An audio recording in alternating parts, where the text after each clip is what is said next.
Cricket ಜಗತ್ತಿನ interesting ಸುದ್ದಿಗಳನ್ನ quick ಆಗಿ ಹೇಳ್ತೇನೆ ಕ್ರಿಕೆಟ್ ರೌಂಡ್ ಅಪ್ ನಲ್ಲಿ. ನಾನು ಶ್ವೇತಾ. ನೀವು ಸುದ್ದಿಯಾನದ ಸಬ್ಸ್ಕ್ರೈಬರ್ ಆಗೋದಕ್ಕೆ ಮರಿಬೇಡಿ. ಭಾರತ ಮತ್ತು ಶ್ರೀಲಂಕಾ ನಡುವಣ T20 ಸರಣಿ ಇನ್ನೇನು ಶುರುವಾಗಲಿದೆ. ಈ ಸರಣಿ ಮೂಲಕ ಸೂರ್ಯಕುಮಾರ್ ಯಾದವ್ ಪೂರ್ಣ ಪ್ರಮಾಣದ ನಾಯಕನಾಗಿ ಪಾದಾರ್ಪಣೆ ಮಾಡಲಿದ್ದಾರೆ.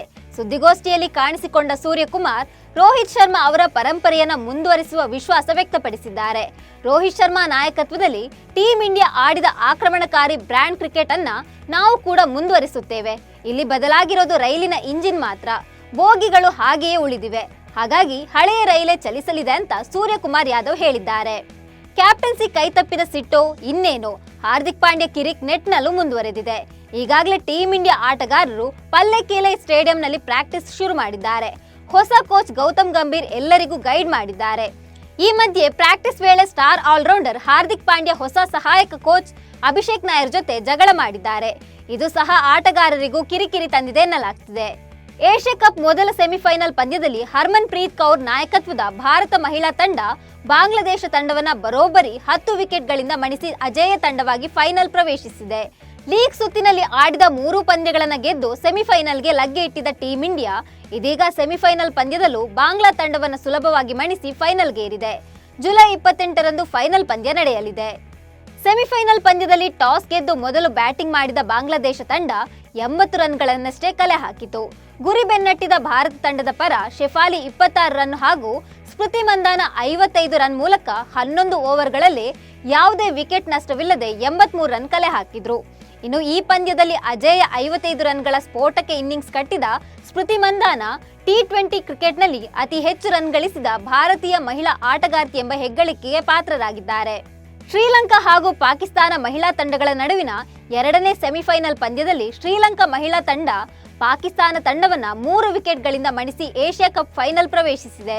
ಪಂದ್ಯದಲ್ಲಿ ಟಾಸ್ ಸೋತು ಮೊದಲು ಬ್ಯಾಟಿಂಗ್ ಮಾಡಿದ ಪಾಕಿಸ್ತಾನ ತಂಡ ನಿಗದಿತ 20 ಓವರ್ಗಳಲ್ಲಿ 4 ವಿಕೆಟ್ ಕಳೆದುಕೊಂಡು 140 ರನ್ ಕಲೆ ಹಾಕಿತು. ಈ ಗುರಿ ಬೆನ್ನಟ್ಟಿದ ಶ್ರೀಲಂಕಾ ತಂಡ ಕೊನೆಯ ಓವರ್ನ 5ನೇ ಎಸೆತದಲ್ಲಿ ಗೆಲುವಿನ ದಡ ಮುಟ್ಟಿತು. ಲಂಕಾ ಪರ ನಾಯಕಿ ಚಾಮರಿ 63 ರನ್ ಬಾರಿಸಿ ತಂಡದ ಗೆಲುವಿನ ಪ್ರಮುಖ ರೂವಾರಿ ಎನಿಸಿಕೊಂಡ್ರು. ಏಷ್ಯಾ ಕಪ್ ಫೈನಲ್ ಪಂದ್ಯ ಈ ಬಾರಿ ರೋಚಕ ಕಾದಾಟಕ್ಕೆ ಸಾಕ್ಷಿಯಾಗಲಿದೆ.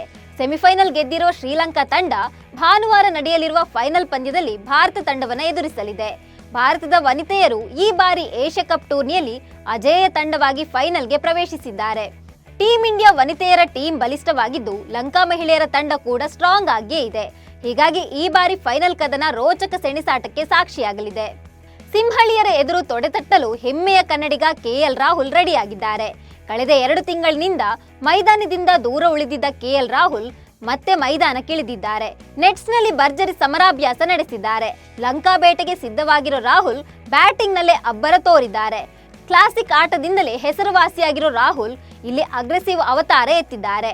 ಪ್ರತಿ ಎಸೆತವನ್ನ ಬೌಂಡರಿ, ಸಿಕ್ಸರ್ ಗಡಿ ದಾಟಿಸುವ ಯತ್ನ ಮಾಡಿದ್ದಾರೆ. ರೋಹಿತ್ ಶರ್ಮಾ, ಸೂರ್ಯಕುಮಾರ್ ಯಾದವ್, ಜಸ್ಪ್ರೀತ್ ಬೂಮ್ರಾ ಮುಂಬೈ ಇಂಡಿಯನ್ಸ್ ತೊರೆಯೋದು ಪಕ್ಕಾ ಆಗಿದೆ. ಇನ್ನು ಮುಂಬೈ ಇಂಡಿಯನ್ಸ್ ತೊರೆದ ಬಳಿಕ ಬೂಮ್ರಾ ರಾಯಲ್ ಚಾಲೆಂಜರ್ಸ್ ಬೆಂಗಳೂರು ತಂಡ ಸೇರಲಿದ್ದಾರೆ ಅಂತ ಹೇಳಲಾಗಿದೆ. RCB ತಂಡ ಬೌಲಿಂಗ್ ನಲ್ಲೇ ಭಾರಿ ವೀಕ್ ಆಗಿದ್ದು ಬೂಮ್ರಾ ಬಂದ್ರೆ ಕಪ್ ಗೆಲ್ಲಲು ಸಹಕಾರಿಯಾಗಲಿದೆ. ಹೀಗಾಗಿ ಮೆಗಾ ಆಕ್ಷನ್ ನಲ್ಲಿ ಬೂಮ್ರಾಗೆ RCB ಬಿಡ್ ಮಾಡಲಿದೆ ಅಂತ ಹೇಳಲಾಗ್ತಿದೆ.